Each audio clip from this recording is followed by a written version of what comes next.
What's going on, folks? Ted from Immersion here, and I am back with a video today. We're going to be talking about a new video came out from the D&D YouTube channel. The first one in about, God, 2 months, maybe more, called D&D Survey Results and the Future of Playtest Unearthed Arcana. I also want to apologize for the past couple days of no videos, also me doing this video in a robe, but it was kind of a lazy holiday weekend here, and then both of my boys kind of got sick back to back. So I'm in the process of recovering and hopefully not getting sick myself, but I'm just kind of taking it easy. And I hope we can all appreciate doing a video while being comfy. So let's go ahead and watch it. I'll put it on. We'll start at 1.5 times playback speed and see what we get from it. And then we'll kind of talk about it as it happens. So here is the video. Let's go ahead and listen in. Hello everyone, today we are talking about some of the survey results that came from the Cleric and also revised species, and talking about what you can expect from Unearthed Arcana in the future as well. So let's dive in. How did everyone do? Well, first, it's great to be back together in the new year talking about the playtest for the 2024 Player's Handbook. Right. And as a part of that, we did indeed receive a tremendous amount of feedback on the Cleric, as well as several revised species options, the Dragonborn, the Ardling, and then the surprise guest, the Goliath. Right. Now, I should say, for anyone who took the survey when it came out, during the first hour or so of the survey, there was a glitch, and the survey was incorrectly not asking for feedback on the Goliath. Thankfully, our great consumer insights team spotted that, got it fixed, and then over the course of the survey period, were able to gather feedback from thousands of people on not only the Goliath, but also the Dragonborn, the Ardling, and the Cleric. Did any of you experience that? I took a little while to get to actually answering the questions, so I didn't experience that. But also remember, this was like 2 months ago when the survey came out, and it closed on the 20th of January, just as a frame of reference here. And again, if you didn't see the recent video, my interview with Kyle Brink, I asked if that caused any problems, and I'm curious to see if that's corroborated by this video. And he did say that it did slow down the feedback or sort of the playtest cycle. And as such, you may see more like beefier, significant playtest coming out to make up for the basically 1 month or so of lost time. Maybe it was more than that, but basically we haven't had a new Unearthed Arcana. I wonder if they're going to announce that in this video, that following this video it will be available, or it'll be available tomorrow or something along those lines. I'm curious to see what that's about. I'm also curious if they'll touch on any of their controversy. I'm assuming they're not, but we'll see. So how did they do? Yeah, what were some of the key findings? So the key findings were that Cleric overall, high score. The Goliath, now introduced with different options based on different types of giants, was really popular. It was in the 80s with satisfaction. And the reward for most improved goes to the Dragonborn, who the last time was in the 60s when it comes to satisfaction score. This time, with not only the revision to their breath weapon, but also the introduction of Draconic Flight, the Dragonborn, with those new wings, soared up also into the 80s. And so the Goliath and the Dragonborn but not are great. Both on solid ground, Perfect. at least in terms of satisfaction for those who took the survey. That's always important to remind people that whenever we talk about these scores, they're simply the satisfaction scores of the people who took the survey. I also want to point this out. I think they're doing this on purpose, and it's a good move, I think. What they're trying to do is expand upon... There were a lot of accusations floating around, and there's things I've been hearing about for years, right? People have been saying that they don't think the survey results are ever taken into account one way or the other. And I think what they're doing here is looking to try and reiterate and confirm that they are, in fact, taking the survey results into account. And they're taking that they are, looking at different things. And again, we're hearing percentages. We know from one of a previous video what percentages of things are auto-succeed, auto-fail, or what needs revision. So the fact that these are now above 75% seems like more than likely we won't get many tweaks before they end up in the final version of the Goliath and Dragonborn. Based on where we stand in this video, how do you feel about that? Were you comfortable? I want to hear your thoughts on the Dragonborn and the Goliath specifically. Cleric, I'm not surprised. I was a big fan of the Cleric changes personally. I know that had a lot of issues and that was kind of polarizing, but I personally liked the changes I saw. we know the D&D audience is far, far larger than the number of people who Right. take any of these surveys. Yeah. So that's why we always have to balance that quantitative data with qualitative data. We look at what are people saying on social media, what are people saying in the thousands of lines of written feedback we get, and we have members of the team who are, as we speak, continuing to go through that feedback so that we can drill down at least under sort of the tip of the iceberg, which is the score, to really get at what do people think about each of these options. And that said, still the best way to leave feedback is taking the survey. Absolutely, because by taking the survey, then people ensure that their feedback gets in front of our design team. Because our design team, after our consumer insights team gathers all that data, determines the scores, gathers all of the written feedback, they bundle it up for us and hand it to the D&D design team. And we have several people of our team who then go through that material. And that's why it's almost like writing a letter to our team. The way to make sure it gets to us is the survey. And there was, however, in that survey, one friend who isn't going to make it, and that is the Ardling. There are a lot of fans of the Ardling, but the Ardling's time has not yet come. And so... Why do I feel so bad for the Ardling? Okay, so this, I guess, is that proof, right? People didn't like the Ardling, myself included. We didn't like the first iteration of the Ardling, where it was basically just like a knockoff Aasimar. And then they were kind of trying to make it a catch-all, end-all, be-all beast kind of species. And I guess that, personally, it didn't hit for me either. Some of these options seemed way more powerful than others. So I guess it's coming out of the playtest, maybe? Maybe it'll come back later. Who knows? Let's see what they say. I have a fondness for them, but... as is so often the case with anything that our team works on, we often see things as, again, it's not their time rather than it's finished forever. And so the Ardling is moving out of the playtest for now, and maybe in some future year will return. And really, when we dug into the written feedback that people provided on the survey, as well as looking at what people were saying online, it was clear that with the Ardling, the real miss was context for people. And we get that. This is a storytelling game, and the Ardling felt a bit too much like it just came out of nowhere. And so our takeaway is, as enchanted as we are by these animal folk with celestial origins, the place to introduce them is a place where we can provide more story context for them and their entry into the multiverse. And so that's why I say, it's not for today. Couple of points. So one, I think they specifically, I noticed they called out what people are saying online and the written feedback. They probably would have done that anyway, but I think they're making a point of it. Here, so this may be a cynical thing to consider, but take a walk with me on this one. Do you think, I personally, the feedback and stuff that I saw floating around the internet was basically in agreement with what they're stating in this video, that the Ardling didn't do well and it kind of felt out of nowhere, which is very true, right? First of all, they were like, it's the new celestial race, and everybody's like, isn't Aasimar the celestial race? What's going on? This is like Aasimar was unique the way they made them in 5e, and then they kind of made the Ardling just the inverse of the Tiefling. Do you think, and again, purely cynical speculation here, did it actually do that bad? Or are they throwing it out for the purposes of saying, like, look, we're taking feedback and listening? Because this could also be, again, if you're being cynical about this, like, hey, we listened to your feedback, we're taking this thing out to show that, like, it wasn't its time. I do truly believe in this particular instance, given the reception of the Ardling online, that it is because the feedback said no one really liked it.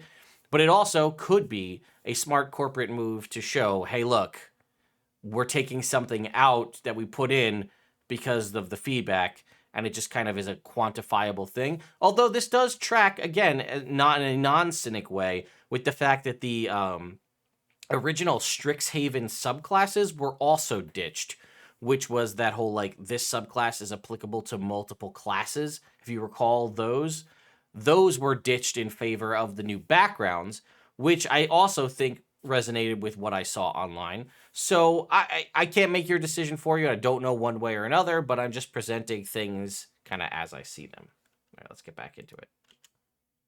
They're not going to be in the player's handbook, but that doesn't mean they will not visit us at some future date. Very excited. Oh, flat out will not be in the player's handbook at all. Not like we're going to revisit them later this year for inclusion in the 2024 player's handbook. Just no, they're not.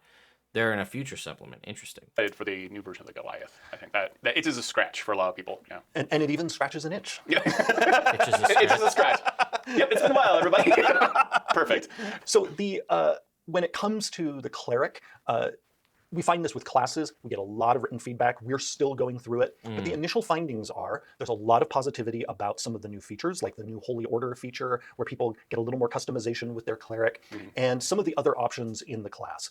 But before we jump to any sort of design conclusions, we're going to keep drilling to really tease out as many nuances as possible to make sure we do for the cleric what we plan to do for every class, and that is make sure that the revised version of it really sings for the people who love that class. That's what I often like to say. We make the cleric for people who love playing clerics. We make the fighter for people who love playing fighters. Okay, that's we reasonable. view each right? class as its own aesthetic, its own gameplay style. Some fandom, really. Yes, yeah, and so that's why it's critical for us to do that extra investigation. And so far, signs are good that people like the direction we're going in. But again, now for us is the really fun development work of digging into the details and making sure we can truly deliver what people want for the cleric. And we're in the similar process with the ranger, the rogue, and the bard. And then very soon, we will be kicking off that process in the next Unearthed Arcana for the druid and the paladin. Yes, I'm very excited about that. If I was a horrible person, as someone who is a fan of the undead and necromancers, I would just send negative, unfunctional feedback for the cleric, just to weaken them a little bit more for my brethren. So, You're a DM plant. Yes. That's accurate. Were there any other insights that were surprising about the survey? So not surprising so much as illuminating. We really love when we start doing that mining in the gold mine that is all this feedback that people provide, of getting these insights, these illuminations on what do people find fun. What are the things that we're experimenting with that are enticing or exciting to people, and which ones are falling flat? And so we've also been doing a lot of digging in the feedback we've gotten on the rules glossaries that have appeared in the previous few Unearthed Arcanas. Interesting. And so people in the next UA are going to see some changes based on us doing some digging. And this is some really interesting digging because, and this is why I used earlier that iceberg metaphor, where satisfaction scores will give us a certain indication of sort of where the wind is blowing for the people who took the survey. But what we then find as we start drilling down is, do the comments back the score up? So for example, sometimes something will score really high, and you'll go into the feedback, and people will write, this is awesome, and here's why I like it. This is why I can't wait to use it. That's what we like to see. We like to see that positive high score being echoed in the written commentary. Okay. Sometimes, though, we will actually get things that get a decent score, but then we go into the feedback, and instead what people are saying is, this is fine, or I could live with this, or I guess this change is okay.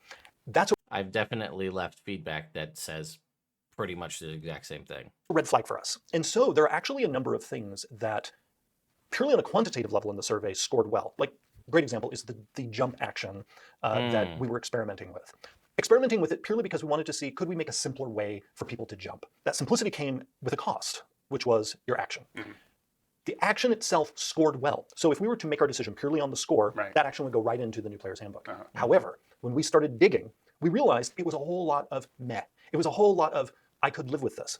That's not good enough for us. Because again, not only is the game all about having fun, we're also talking about a game that we are evolving. It's not a new game.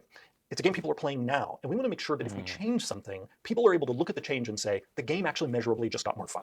And if we're looking at the commentary and we're not seeing that, even if the score sort of passed our pass threshold, which is 70%, we give it another look. And so, for example, because of that look, the jump action is out.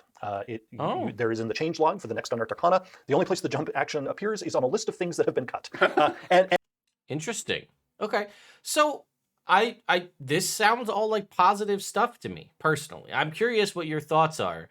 They are going out of their way, and I do think that this was something that I had said at a point, that I think doing this, calling out stuff like this specific thing, helps us get a little more insight into that our feedback is actually being heard and listened to, and they're not just using sort of that barometer of the, strongly agree, strongly disagree, to actually incorporate that feedback. So this is really interesting to hear. Again, I do think that the timeliness of this, timeliness isn't really a thing, but the way that this first one coming out of the gate is stressing that, I'm curious to see if this kind of focus on the details and the written feedback continues as we move further away from the OGL situation. But it does appear they are once again sticking to this evolution, it not being a new game. and truly seemingly taking the feedback that the jump action scored well, which I did think it was cool, but it was kind of just okay. And they're apparently pulling that out, which, they put obviously time and effort into the design function of it. So that's interesting. And people will see there is Yeah. now a list of things that we experimented with. Sometimes, again, because we wanted to see, could we make the game move faster? Could we improve how one piece of the game worked with another?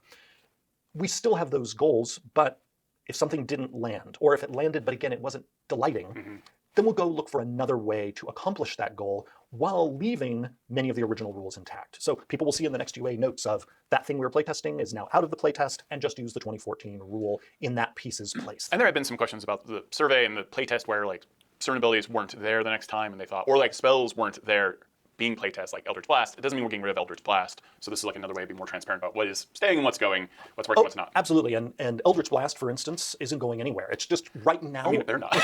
No. What will I do? I want to cast Eldritch Blast. No, it's not. It's not in the arcane spell list right now because we're considering making it just a Warlock class feature. Been saying that for years. But when we get to the UA that the Warlock is in, by then we will have made up our minds, and then it will be established. But the thing to remember throughout this play test is that It's both. that unless we say something has been removed officially, that means it's still in play. It very well could still end up in the 2024 Player's Handbook. But then we're starting to have some things where I can definitively say they're not going to be there, like the Ardling. The Ardling is out. But I can certainly say the Cleric will be there, and a lot of what people are seeing in the Cleric will be in the next version. If you included puppy art of Ardlings with puppy faces, it probably would have made it. If you want to manipulate, sentiment. So a lot of the fan art that we already saw cropping up for Ardlings was a lot of really adorable good boys and good girls. And that's again why we think they might get another shot someday. You and I are going to be doing some things a little bit differently. We may be having follow-up videos as well before, to launch when the survey results open up, just based off feedback that we're already seeing out there. People wanting a little bit more clarity about features that are included in the playtest by survey day. So yeah, we'll have more videos about this. Yeah. Transparency, right? That's what we've been wanting. That's what we've been asking for, clarity. So it sounds like potentially similar, I'm going to guess, in the concept of how like the OGL 1.2 survey went up, and then it got shut down almost the day after due to the amount of feedback because it was very clear what the thought process was. I'm wondering if this is a similar thing, if they're seeing overwhelming feedback in the beginning of the survey regarding one thing, they might change and alter because of that. Absolutely.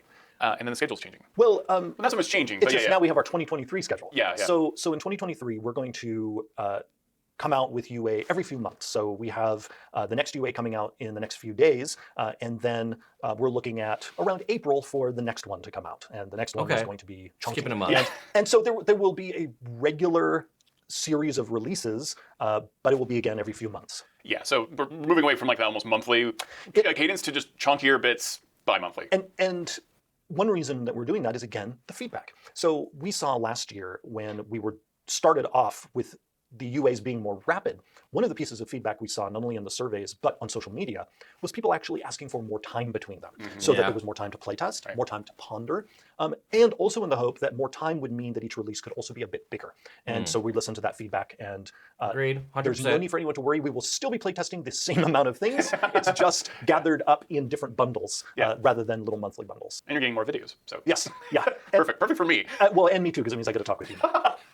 Excellent. So yeah, that's basically our kind of our coverage of the survey results from the last UA. That's an update on what you can expect for the schedule, and also more videos on UA. And you and I are also going to get into more design process evergreen videos throughout the year. So kind of like showing people what's going on under the hood kind of stuff. I think like masterclass kind of style videos. So that will be a lot of fun as interesting. well. So, yeah, Look perfect. forward to it. All right. I mean, obviously, I'm taking everything with a large grain of salt, and everything's being scrutinized. But I mean, I do feel like this was a largely positive video, right? I mean, we got a little more clarity on things. They explained a lot of where the decisions were coming from, and they kind of explained what's going to happen going forward, right? I'm curious now, though, that the releases are going to be every other month. What time frame in 2024 are they expecting to launch 1D&D officially? Because now we're going to have to wait till April to kind of get the next feedback after the Cleric or Paladin, which, by the way, the Druid or Paladin should be apparently in the next couple of days. So be on the lookout for that. I will continue to cover it as that happens. I'll probably do a live stream talking through it like I've done in the past, as well as the TLDR. Don't worry, I'm still going to continue to cover all of this other RPG content as I have been. I've also got some minis. Here's the Vox Machina set here to unbox, as well as a whole bunch of other stuff. So I got a lot of that coming in the future too. But I'm curious what your thoughts are. Where does this? Are you still just hardcore done with WotC completely? And if you are, no shade, no shame there. I get it. Believe me, I do. If you were kind of on the fence or just maybe optimistic or what have you, where does this make you? Where do you land? How does this kind of concept make you feel regarding things like Cobalt Press's Black Flag, right? That's kind of coming out almost in tandem with 1D&D, and you kind of will get to see both playtests go back and forth. Does this make you lean one way or the other? I'm very curious about your thoughts and opinions. Please leave them in the comments down below. I will see you all next time.